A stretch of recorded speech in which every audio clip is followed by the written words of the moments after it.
Two trucks left the chain-up area together. Only one came down the mountain. January 12, 1994, a husband and wife team, Tom and Elena Vasquez, ran a two-truck convoy hauling paper products from a mill in Oregon to distributors in Nevada. They'd driven together for 11 years, same routes, same schedules, same CB channel. That morning they hit the Siskiyou Pass on Interstate 5, just south of the Oregon-California line. Elevation, 4,310 feet. Weather, freezing fog, turning to snow. By 9 a.m., the pass was socked in. Visibility dropped to 30 feet. Tom's rig made it through. Elena's didn't. 18 years later, a highway crew found her truck buried under a rockslide scar, 300 yards off the road. The cab was crushed, but inside the glove box, wrapped in plastic, they found her paper logbook. The last entry showed her location, her speed, and her fuel level at 9:14 a.m. Everything matched Tom's account, except for one line. A note scrawled in the margin, Exit 2 not marked. Exit 2 didn't exist on Interstate 5 near Siskiyou Pass. The closest exit was 6 miles north. So what did Elena see, and why did Tom never mention it? The Vasquez couple ran as an independent team. They owned two 1989 Peterbilt 379 ES. Tom's was white. Elena's was red. They leased to a regional carrier out of Medford, Oregon. The carrier assigned routes, but the Vasquez chose their schedules. They preferred overnight runs, less traffic, faster transit times, better fuel economy. On January 11th, they picked up 2 loads at a paper mill in Klamath Falls. Each truck carried 26 pallets of commercial printing stock, strapped and shrink-wrapped. Destination, Reno, Nevada. Route Interstate 5, south to California, then east on State Route 299. Total distance, 280 miles. Drive time, 5.5 hours under normal conditions. They left the mill at 11 p.m. The weather forecast called for light snow in the mountains after midnight. Not unusual for January. Tom checked the tire chains. Elena topped off the fuel. They synced their CB radios to channel 19 and rolled out. The first 80 miles were smooth, flat terrain, dry pavement, light traffic. They passed through the town of Weed, California, at 1:15 a.m. Tom led. Elena followed 300 feet back. They maintained radio contact every 10 minutes, standard protocol for team runs. At 1:40 a.m., they reached the base of Siskiyou Pass.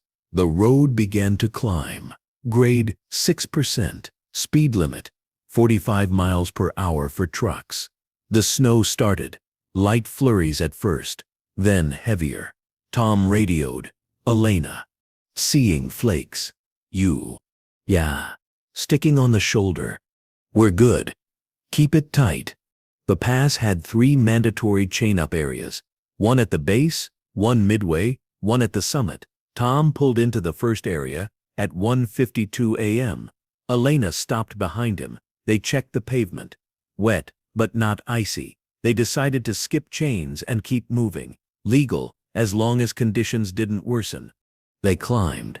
The snow thickened. By 2:10 a.m., visibility dropped to 100 feet. The road turned white. Tom slowed to 35 miles per hour. Elena matched his pace. The CB crackled with other drivers reporting conditions. Slick past mile marker 15. Chain law in effect at the summit. CHP blocking southbound. Tom radioed Elena. We chain up at the next pullout. Copy. They reached the midway chain-up area at 2:18 a.m. 6 trucks were already there. Drivers kneeling in the snow, wrapping chains around tires. Tom and Elena parked side by side. They climbed out. The temperature was 19 degrees. The wind gusted to 25 miles per hour. The snow fell in dense wet clumps. Tom installed his chains in 12 minutes. Elena took 15. Her gloves were worn, and the cold stiffened her fingers. Tom helped her finish the last wheel. They stood by Elena's cab, stamping their feet, breath clouding. "How you feeling?" Tom asked. Elena shrugged. "Cold, but fine. Want to stop in Eureka? Get coffee? Let's punch through. Reno by 8. Tom nodded. They climbed back into their trucks. Tom keyed the CB. "Ready?" "Ready." They rolled out at 2:34 a.m. Tom led. Elena followed. The snow was coming down hard now. The road was a white tunnel, bordered by snow-covered pines. The chains clattered against the pavement. Tom's headlights carved a narrow cone through the storm. He could barely see the road's center line. At 2:41 a.m., Tom reached mile marker 18. The grade steepened, 8%. His speedometer dropped to 22 miles per hour. He radioed Elena. "Still with me?" "Right behind you. Grade's kicking. Don't ride the brakes." "Got it." Tom checked his mirrors. Elena's headlights glowed in the swirling snow, steady and close. He focused on the road. The steering wheel vibrated in his hands. The chains bit into the ice. His wipers struggled to clear the windshield. At 2:47 a.m., Tom passed mile marker 19. The road curved left. He downshifted. The engine roared. He eased into the turn. The curve straightened. He accelerated slightly. His mirrors showed Elena's lights still behind him, maybe 350 feet back now. At 2:51 a.m., he radioed her. "Elena, check. Static." He tried again. "Elena, you there?" Still static. He glanced at his mirrors. Her lights were gone. Tom's stomach tightened. He slowed. He looked for a place to pull over. The shoulder was narrow, buried under snow. He couldn't stop, not on the grade, not with a loaded trailer. He rolled another quarter mile. At mile marker 20, he found a wide spot. He pulled over, set the brakes, grabbed his flashlight. He climbed out. The wind hit him like a fist. He walked back along the shoulder, his boots crunching through 6 inches of fresh snow. His flashlight beam cut through the storm. He saw tire tracks his own, coming up the grade. But behind his tracks, nothing. No second set of ruts. No sign of Elena's rig. He walked 100 yards. 200. The road curved. He swept the flashlight across the pavement. Then he saw it. A gap in the snow berm along the right shoulder. Fresh. The snow was disturbed, pushed aside. Tire marks led to the edge, and stopped. Tom ran to the gap. He aimed his flashlight down. The beam disappeared into darkness.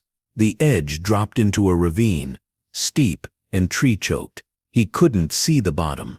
He shouted, "Elena!" The wind swallowed his voice. He ran back to his truck. He grabbed the CB mic. Breaker. Any unit near mile marker 19, southbound I-5. I need help. My partner's gone off the road." A voice crackled back. "Another trucker, maybe 5 miles south." "Copy that. You got a visual?" "Negative. Can't see her rig. She went over the side. I'll call it in.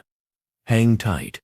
Tom couldn't hang tight. He grabbed a rope from his toolbox, tied it to his bumper, and lowered himself down the slope. The ground was slick, covered in snow and loose rock. He slid 10 feet, caught himself on a tree trunk. He aimed his flashlight into the ravine. Nothing, just trees and darkness. He climbed back up. By the time he reached the road, red and blue lights were flashing through the snow. A California Highway Patrol cruiser pulled up. The officer stepped out. A tall man in a heavy coat, name tag reading Sergeant D. Riordan. "You the one who called?" "My wife. She was behind me. She's gone." Riordan walked to the gap. He shined his spotlight down the slope. The beam revealed a path of broken branches and gouged earth leading into the trees. He radioed for rescue units. We've got a possible rollover. Southbound I-5 mile marker 19. Heavy snow, steep terrain, sending coordinates now. Tom paced. I should go down there. Not in this. We've got a team coming. She could be hurt. If she is, you going down there won't help. You'll just get hurt too. The rescue team arrived at 3:22 a.m. 4 men in orange jackets, carrying ropes and medical gear. They rappelled into the ravine. Tom stood at the edge, watching their flashlights bob through the trees. 30 minutes passed. Then a voice on Riordan's radio. We found the rig. It's on its side.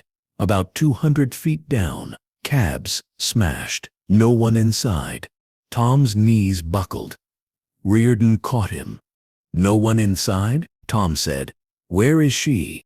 The rescue lead responded. We're searching the area. Stand by. They searched until dawn. They found pieces of the truck, mirrors, a bumper, a shredded tire. They found cargo, pallets of paper split open, scattered across the slope, but they didn't find Elena.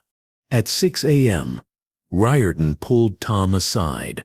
We're going to keep looking, but I need to ask you some questions. Tom nodded. How long between when you last saw her and when you noticed she was gone? 4 minutes. Maybe 5. And you were in radio contact the whole time? Yeah. Until mile marker 19. Did she say anything? Any problems with the truck? No. She said she was right behind me. Did you see any other vehicles? Tom thought. No. Just us. Riordan pulled out a notebook. What time did you leave the chain-up area? 2:34 a.m. And you reached mile marker 19. At what time? About 2:47. That's 13 minutes. At 20 miles per hour, you should have covered about 4 miles. But the chain-up area is at mile marker 14. That's only 5 miles to mile marker 19. Tom blinked. I don't know. Maybe I slowed down more than I thought. Riordan didn't press. He radioed the search team. They combed the ravine for 3 more days. They found Elena's jacket, torn and muddy, caught on a tree branch 100 yards from the truck. They found one of her gloves, but no body. On January 15th, the search was suspended. The snow kept falling. The terrain was too dangerous. The official report listed Elena Vasquez as missing, presumed dead. The cause, loss of control on a snow-covered grade, resulting in a rollover into a ravine. Contributing factors, poor visibility, steep terrain, driver fatigue. Tom drove home alone. He couldn't work, couldn't sleep. He kept replaying the night in his head. The curve, the mirrors, the empty road. He sold both trucks. 6 months later, he never drove long haul again. 18 years passed. In April 2012, the California Department of Transportation launched a rockslide mitigation project along Interstate 5 near Siskiyou Pass. A section of the westward slope had been flagged as unstable since 2008, but budget cuts delayed the work. By 2012, the risk was critical. Crews began reinforcing the slope with steel mesh and drainage channels. On April 18th, a crew supervisor named Marcus Lane was walking the base of the slope, marking anchor points for the mesh. He spotted something red protruding from a pile of boulders and dirt. He climbed closer. It was a truck cab, crushed, rusted, half buried. He radioed his foreman. Found a rig down here. Old one. The foreman came down. They cleared enough debris to see the door. The paint was faded, but still visible. Red with a white stripe. The license plate was bent but readable. California commercial expired, 1994. They called the highway patrol. A trooper arrived. He checked the VIN. It matched a 1989 Peterbilt registered to Elena Vasquez, missing since January 1994. The trooper called the case file.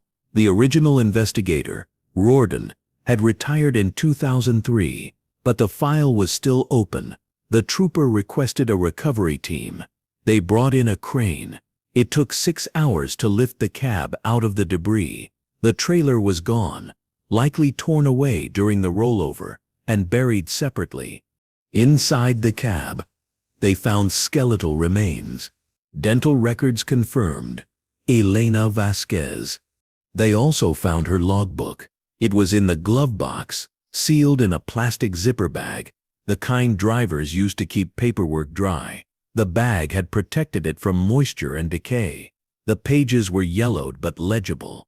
The last entry, dated January 12, 1994, read 0914 HRS MP19 southbound, speed 22 miles per hour, fuel 3/4, chains on, snowing hard, Tom ahead, 300 feet, exit 2 not marked. The trooper photographed the logbook. He called the lead investigator assigned to cold cases, a detective named Laura Finch. Laura drove up from Sacramento. She reviewed the scene. She read the logbook. "Exit 2 not marked," she said aloud. "What does that mean?" The trooper shrugged. "No exit 2 near here. Closest exit is 6 miles north. Exit 775. Laura pulled a map.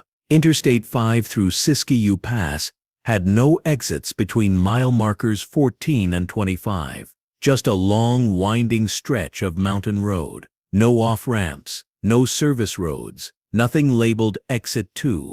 She called the Highway Patrol Archives. She requested all incident reports from January 12, 1994, near mile marker 19.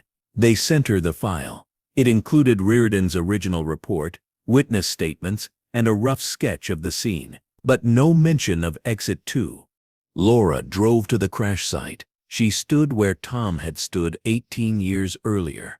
She looked at the road, the terrain, the trees. She tried to imagine what Elena saw. Then she noticed something. 100 feet north of the crash site, there was a gap in the tree line, a dirt access road, barely visible, leading downslope toward a service road used by Caltrans maintenance crews. The access road wasn't marked. No sign, no reflectors, just a break in the snow berm. Laura walked to it. The road was overgrown, clearly unused for years. But in 1994, it might have been clearer. She took photos. She pulled Caltrans records. The access road had been built in 1987 as a temporary detour during highway construction. It was decommissioned in 1992, but in January 1994, the gate had been left open, a maintenance oversight. Laura built a theory. Elena, following Tom through blinding snow, saw the access road. In the whiteout, it looked like an exit ramp, a paved opening, just wide enough for a truck. Maybe her headlights caught the gap. Maybe her brain, tired and cold, registered it as Exit 2. A mistake, a misread of the limited visual cues. She turned. But the access road wasn't an exit. It was a service road, steep and ungraded. Her truck, heavy and chained, couldn't handle the descent. She tried to brake. The truck slid. The chains bit into dirt instead of pavement. She went over the edge. Laura called Tom Vasquez. He was 68 now, living in Roseburg, Oregon. She explained what they'd found. The truck, the remains, the logbook. Tom was silent for a long time. Then he said, "Exit 2. We think she saw the access road. Thought it was an exit. There's no Exit 2. We know, but in the storm, in the dark, she might have thought there was." Tom's voice cracked. "I should have seen her turn. I should have noticed. You were 300 feet ahead, in zero visibility. You couldn't have seen it." Tom didn't respond. Laura asked, "Do you remember seeing the access road that night?" "No, I didn't see anything except the road ahead." Laura thanked him. She hung up, but something bothered her. Elena's logbook entry was timed at 9:14 a.m. That didn't match the timeline. Tom said they left the chain-up area at 2:34 a.m. He reached mile marker 19 around 2:47 a.m. Elena should have been right behind him, maybe 2:49 or 2:50 a.m. But her logbook said 9:14 a.m., 7 hours later. Laura pulled Elena's logbook photos. She zoomed in on the timestamp. The handwriting was clear. 0914 HRS. But that made no sense. If Elena crashed at 2:50 a.m., why did her log say 9:14 a.m.? Laura checked the other entries. All of them were in 24-hour military time, standard for truckers. 2300 HRS, 0115 HRS, 0234 HRS, consistent, until the last entry, 0914 HRS. Laura called a handwriting analyst. She sent the logbook photos. The analyst called back 2 days later. The last entry is definitely hers. Same pressure, same slant, same letter formation. But there's something odd. What? The timestamp looks corrected. If you zoom in, you can see an overwrite. The original time was darker. She wrote over it. Laura zoomed in on her screen. The analyst was right. Beneath the 0914, there was a faint shadow, an earlier number, partially obscured. Laura adjusted the contrast. The shadow resolved into 0247. Elena had written 0247 HRS, 2:47 a.m., then crossed it out and wrote 0914 HRS. Why? Laura called Caltrans.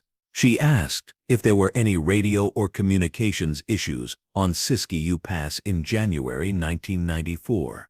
The dispatcher checked. On January 12, 1994, a communications relay tower on the summit had experienced a malfunction due to ice buildup. During that window, CB radios and some emergency frequencies were intermittent or dead. Laura pulled Tom's statement. He'd said Elena's CB went silent at 2:51 a.m. That matched the tower outage, but Tom's CB still worked. He'd called for help. How? Laura checked the frequencies. Tom's CB was a high-power unit, capable of reaching distant repeaters. Elena's was standard output. In a storm, with a tower down, her signal wouldn't carry. She was alone. Laura reread the logbook. Exit 2 not marked. What if Elena hadn't seen the access road and mistaken it for an exit? What if she'd seen something else? Laura drove back to the crash site. She walked the shoulder. She measured distances. The access road was at mile marker 18.7. The crash site was at mile marker 19.2, half a mile apart. If Elena turned at the access road, her truck would have crashed there, not half a mile south. But her truck was found at mile marker 19.2. That meant she didn't turn at the access road. She drove past it. Then she crashed. Laura looked at the road. Between mile markers 18.7 and 19.2, the road curved hard to the left. A blind curve banked steeply. In snow at night, a driver unfamiliar with the curve might misjudge the angle. But Elena and Tom had driven this route dozens of times. They knew the curves. Unless something distracted her. Laura checked the weather data. On January 12, 1994, sunrise in that area was at 7:31 a.m. By 9:14 a.m., it would have been full daylight. But Elena's crash happened at 2:50 a.m. in the dark. So why did she write 9:14 a.m. in her log? Laura called a meteorologist. She asked if there were any unusual atmospheric conditions on January 12, 1994. The meteorologist pulled the records. A high-pressure system had moved in after the storm, creating a temperature inversion. The inversion trapped moisture near the ground, forming dense fog. By 9 a.m., visibility would have been near zero, worse than during the snowstorm. But Elena crashed at 2:50 a.m. not 9 a.m. Laura stared at the logbook. Then it clicked. Elena had written the entry at 2:47 a.m. She'd noted her position, speed, fuel, and conditions.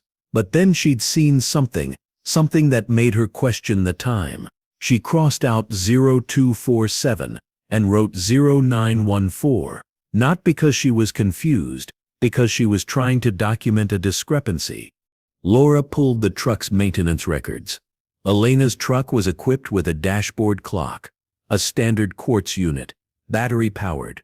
The clock was found in the wreckage, shattered, but still intact enough to read. The hands were frozen at 9:14. Laura called an electronics expert. She described the clock. The expert explained that battery-powered clocks can fail. If exposed to extreme cold, the battery loses charge. The clock stops. But it wouldn't jump forward 7 hours. It would just stop. Unless it had been reset.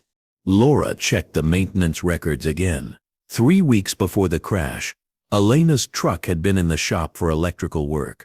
The mechanic had replaced the alternator. During the work, the battery was disconnected. When reconnected, the dashboard clock reset to 12 o'clock. The mechanic was supposed to reset it to the correct time, but he didn't. He left it at 12 o'clock. Elena must have noticed the error later. She reset the clock herself, but she set it wrong. 7 hours ahead. Pacific Standard Time was UTC 8. If Elena accidentally set the clock to UTC +1 9 hours ahead of PST, it would read 9:14 a.m. when the actual time was 2:14 a.m. But that didn't match either. Laura checked the logbook again. Elena logged the chain-up stop at 0234 HRS, 2:34 a.m. That was correct. She logged the mile marker 19 entry at 0247 HRS, 2:47 a.m., also correct. But then she crossed it out and wrote 0914 HRS, 9:14 a.m. Why? Laura called a cognitive psychologist. She described the scenario. The psychologist offered a hypothesis: temporal disorientation. In conditions of extreme stress, isolation and sensory deprivation, like driving alone in a blizzard with no radio contact, the brain can lose track of time. Minutes feel like hours. The internal clock drifts. Elena might have genuinely believed it was 9:14 a.m. She checked her dashboard clock. It said 9:14. She trusted it. She corrected her log. But her dashboard clock was wrong. It had been wrong for 3 weeks, and in the storm, cut off from Tom, with no way to verify. She didn't know. Laura ran the timeline again. Tom and Elena left the chain-up area at 2:34 a.m. Tom reached mile marker 19 at 2:47 a.m. Elena, following close, should have reached it by 2:49 a.m. But her logbook said 0914 HRS. If she believed it was 9:14 a.m., she'd been driving in her mind for 6.5 hours since leaving the mill. That would explain why her note said exit 2 not marked. She wasn't looking for exit 2. She thought she'd already passed all the exits. She thought she was somewhere else entirely. Laura called Tom again. Did Elena's truck have any electrical issues before the trip? Tom thought. Yeah. She had the alternator replaced a few weeks before. Why? Did she mention anything about the clock? The dashboard clock? I don't think so. It was set wrong. 7 hours fast. Tom was quiet. Then he said, so she thought she'd been driving all night, into the morning. She was disoriented. Tom's breath hitched. She didn't know where she was. No.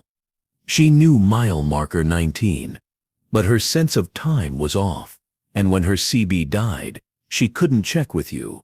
Tom was silent for a long time. Then he said, I told her to keep it tight.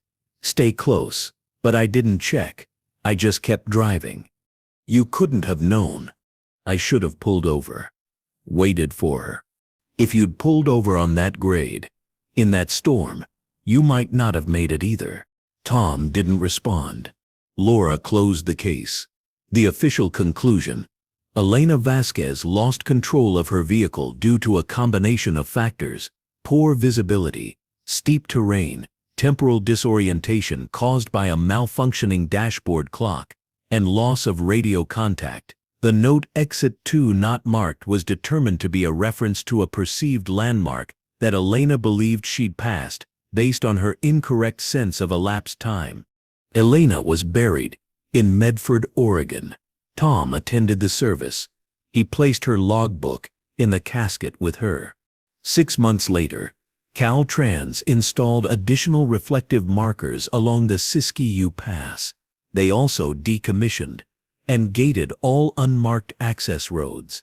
The communications tower was upgraded, and the agency issued a bulletin reminding drivers to verify their dashboard clocks after any electrical service.